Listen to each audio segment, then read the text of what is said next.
Hi guys, welcome to this video on Act 5, Scenes 6 and 7 from Macbeth. Now these scenes continue the war, and they're two very short scenes, increasing the pace of the play and showing the fast nature of warfare at this time. At the first scene, we see Malcolm's soldiers throwing down their boughs and charging Macbeth's castle, and in the second scene, we see a fight between Macbeth and one of the sons of the lords that is invading his castle. Through both of these scenes, we think about the nature of family and violence, but also they're linked very strongly with masculinity and violence. Okay, but before we look at the annotation, let's have a listen to the scenes. Now near enough! Your leafy screams throw down, and show like those you are!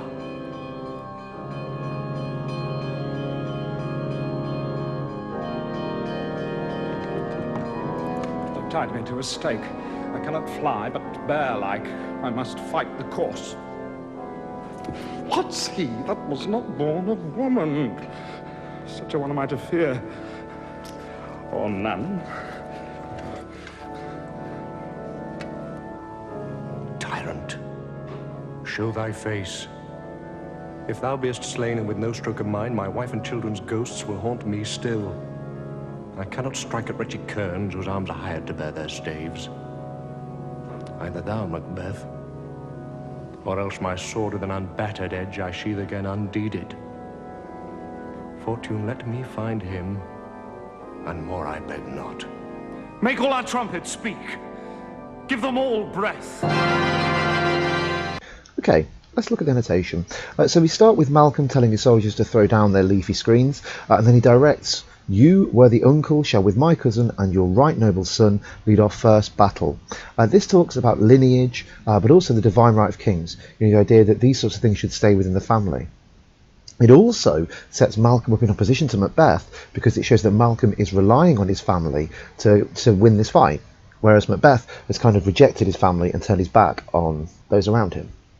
Macduff then says, "Make all our trumpets speak, give them all breath, those clamorous harbingers of blood and death." So he uses the imperative, make, he's instructing his soldiers, but this image of those clamorous harbingers of blood and death. And this talks of the violence and bloodshed within warfare, but at the same time it shows the attitude towards violence. It's okay for Macduff and Malcolm to unleash clamorous harbingers of blood and death upon Macbeth, because if it's against Macbeth, then it is seen as good. And this links back to the previous scene where Malcolm refers to Macduff as worthy Macduff. Because Macduff is fighting on the side of the legitimate king, this violence is seen as okay. Okay, now moving on to scene 7, just to note that the version that we listened to cut out Macbeth fighting young Siward, but I think we should look at it because it is, it does have some importance.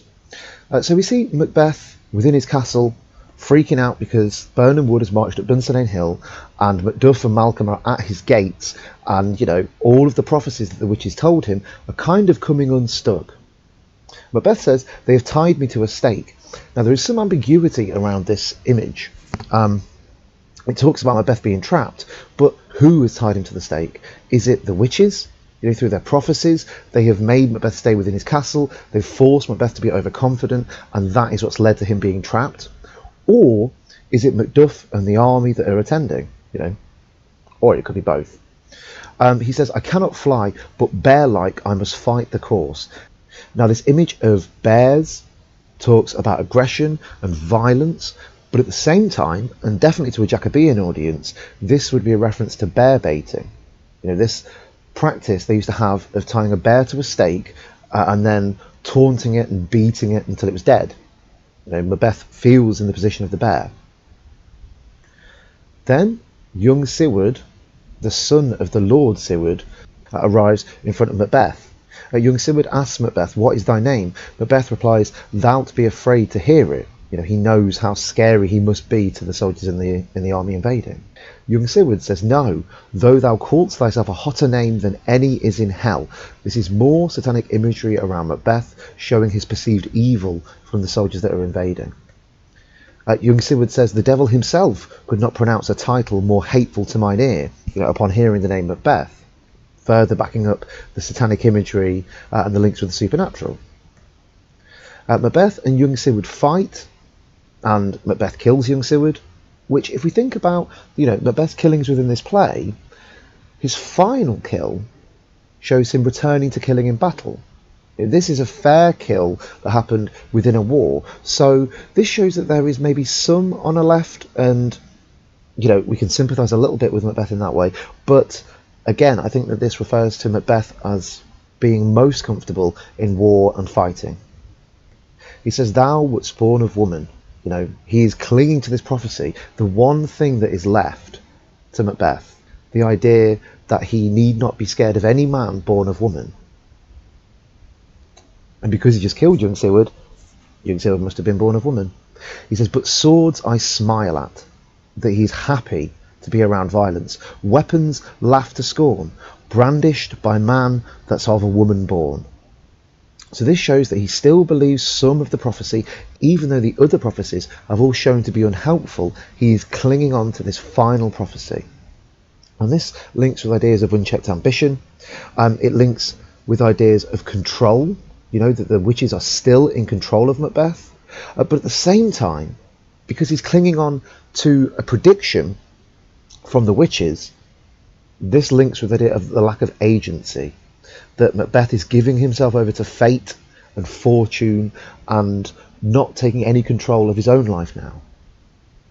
So then after Macbeth leaves the scene, we see Macduff arrive and we get this short soliloquy from him. He says, "That way the noise is, tyrant, show thy face," showing that he's prepared to fight Macbeth. He says, "If thou beest slain, and with no stroke of mine, my wife and children's ghosts will haunt me still." So this is the idea that if Macbeth is dead, and Macduff isn't the cause of that death, then he'll be haunted by his family who were murdered. He says, "I cannot strike at wretched kerns, whose arms are hired to bear their staves." This idea that he doesn't want to fight the soldiers that are just hired by Macbeth to defend him. Also, this is a little reference to Act 1, Scene 2, because the wretched kerns and gallowglasses, they were the soldiers that were rebelling against Duncan. He then says, "There thou shouldst be, by this great clatter, one of the greatest notes seems bruited." This idea that there's a massive fight happening, and he believes Macbeth is probably going to be at the centre of that massive fight. He says, "Let me find him, fortune, and more I beg not." This is the idea that Macduff also is putting his trust in fate. Only if you remember, Malcolm and Macduff are on the side of God. They invoke God and the Lord, rather than Macbeth, who invokes spirits and the supernatural. Okay, so that's the annotation. I hope you found that useful, and I'll speak to you again soon. Bye bye.